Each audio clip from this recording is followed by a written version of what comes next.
मैं ऐसा मानता हूं कि यूसीसी इस देश में होना ही चाहिए। समान नागरिक संहिता हर एक का अधिकार है। मैं फिर से वही कहता हूं। आप इसको एक तरीके से ऐसे समझ लीजिए कि कोई कानून बनाने से पहले सबकी लॉ कमीशन जो है राय ले रहा है। तो सब राय दें अपनी, जो भी बेहतर कानून का तरीका हो सकता है और जो भी बेहतर सुझाव होंगे उसको इम्प्लीमेंट करके आगे बढ़ाया जाएगा और यूसीसी लाया जाएगा। मैं तो कहता हूँ ये देश की बेहद ही ज़रूरत भरी चीज़ है और ये एक बड़ा मैं कहूँ तो एक तरीके से बड़ा निर्णय भी है सरकार का।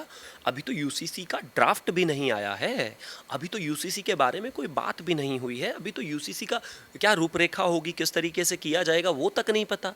आने से पहले ही ये कह देना कि ये तो तुष्टीकरण है, तो ये तो मतलब तुष्टीकरण उल्टा कांग्रेस कर रही है एक तरीके से देखा जाए तो। केंद्र सरकार के भारत के यानी कि लॉ कमीशन की तरफ से सोशल मीडिया पर एक पोस्ट डाली गई है जिस पर उनकी तरफ से देश की जनता से सुझाव मांगा गया है अगले 30 दिनों में यूसीसी को लेकर। आप इस कदम को किस तरीके से देख रहे हैं जो लॉ कमीशन की तरफ से लिया गया है?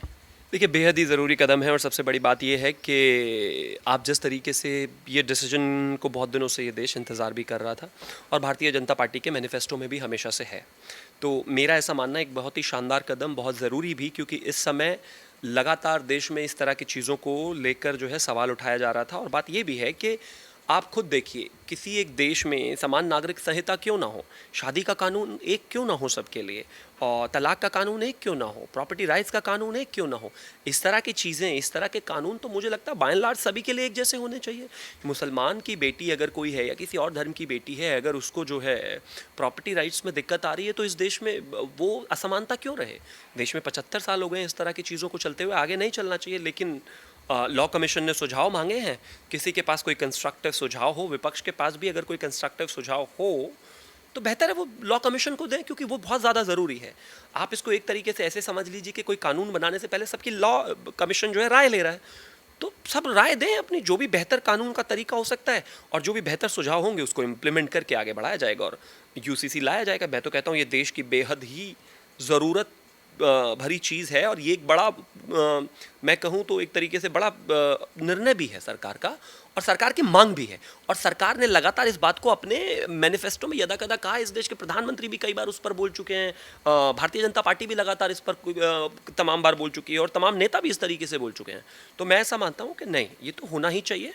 और मुझे पूरी उम्मीद है कि जिस तरीके से लॉ कमीशन ने 30 दिन मेरा ख्याल शायद दिए हैं, तो 30 दिन के बाद कहीं ना कहीं एक रूपरेखा, एक कानून हम देखेंगे जो बनकर देश के सामने होगा और ये बहुत ही बेहतर बात है। हाँ सर, यूसीसी को लेकर एक तरफ जहां सर्वे के लिए जनता से बात की गई है, वहीं दूसरी तरफ अगर विपक्ष की बात करें तो असदुद्दीन ओवैसी ने कई बार यूसीसी को लेकर जो है वो मुद्दा उठाया है और वो कई बार ये भी कह चुके हैं कि यूसीसी सिर्फ केंद्र सरकार का लाने का एक ही जरिया है क्योंकि वो मुसलमानों को टारगेट करना चाहते हैं। नहीं, सिर्फ ऐसा अब असदुद्दीन ओवैसी ने नहीं कहा, कांग्रेस ने भी ऐसा ही कहा है। कांग्रेस की आज सुबह सुबह एक स्टेटमेंट है जिसमें वो कह रहे हैं कि तुष्टीकरण की राजनीति है। मुझे तो समझ में नहीं आता इसमें तुष्टीकरण क्या है। अभी तो यूसीसी का ड्राफ्ट भी नहीं आया है, अभी तो यूसीसी के बारे में कोई बात भी नहीं हुई है, अभी तो यूसीसी का क्या रूपरेखा होगी, किस तरीके से किया जाएगा वो तक नहीं पता। आने से पहले ही ये कह देना कि ये तो तुष्टीकरण है, तो ये तो मतलब तुष्टीकरण उल्टा कांग्रेस कर रही है एक तरीके से देखा जाए तो, बिना किसी लॉजिक के, बिना किसी कागज के। ये बहुत ही गलत है।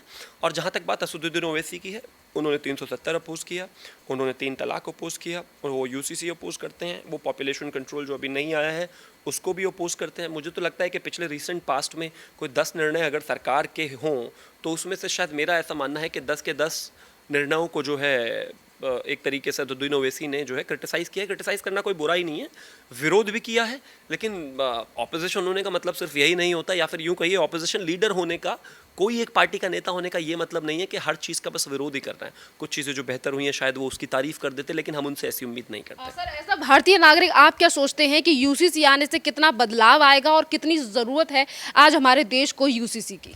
मैं ऐसा मानता हूँ कि यूसीसी इस देश में होना ही चाहिए।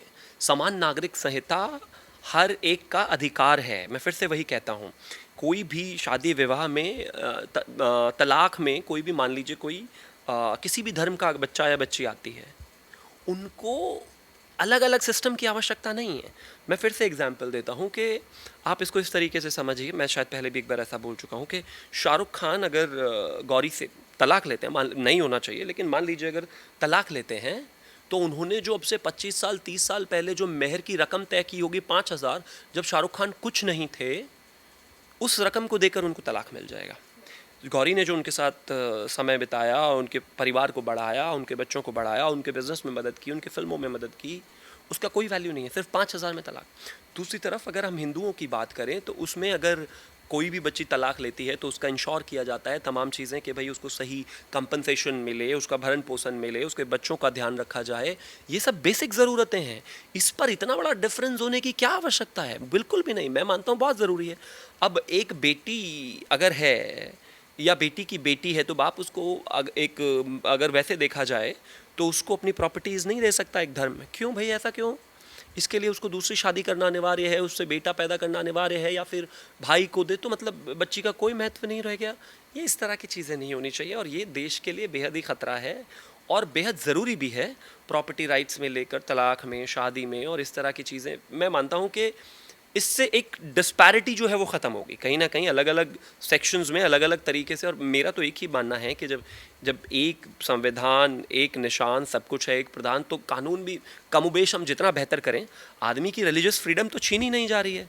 किसी को पूजा कैसे करनी है ये तो नहीं बताया जा रहा है, किसी को अपने धर्म को कैसे मानना है ये तो नहीं बताया जा रहा है। बेसिक चीज़ें बताई जा रही हैं। तो बेसिक चीज़ें तो कमोबेश मुझे लगता है देश में 140 करोड़ लोग जो रहने वाले हैं उनके सब साथ एक जैसी ही हों तो वो ज़्यादा बेहतर है। सर 2024 के चुनाव अगले साल आने वाले हैं, उससे पहले अगर केंद्र सरकार की तरफ से, लॉ कमीशन की तरफ से जनता से इस पर राय मांगी गई है तो कहीं ना कहीं सवाल ये भी उठ रहा है कि 2024 के चुनावों को देखते हुए केंद्र सरकार जो है वो यूसीसी लाने की तैयारी कर रही है, क्योंकि इससे पहले पुलवामा से लेकर राम मंदिर और फिर धारा 370 लिया गया था, उसका सहारा लिया गया था। तो इस बार जो राम मंदिर और यूसीसी पर खेलना चाहती है केंद्र सरकार। देखिए, पुलवामा की जहाँ तक बात है, ये विपक्ष की बेशर्मी है।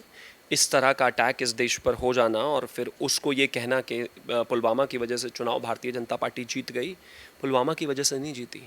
पलट कर जो मारा है, घर में घुसकर जो है स्ट्राइक की है, उसके बाद से जनता को लगा कि सरकार जवाब देने वाली है।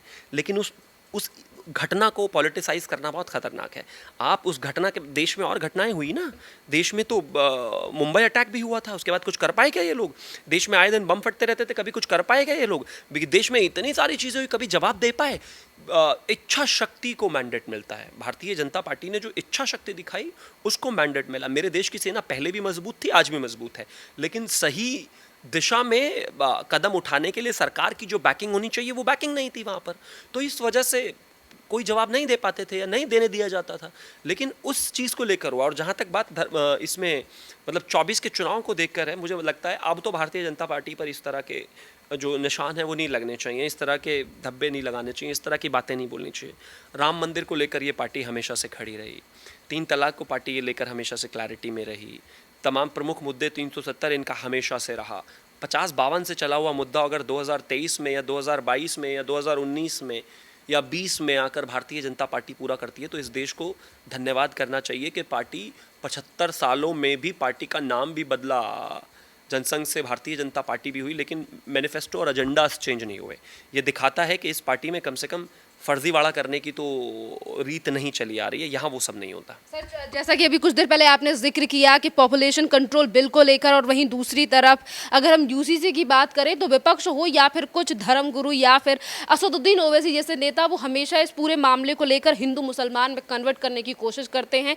और यहाँ तक कि राहुल गांधी ने भी विदेश में ये कह दिया कि भारत में मुसलमानों की हालत जो है वो काफ़ी ज़्यादा खराब है, तो हर बिल को मुसलमानों से क्यों जोड़ा जाता है? और सीए में भी हमने ऐसा ही देखा था।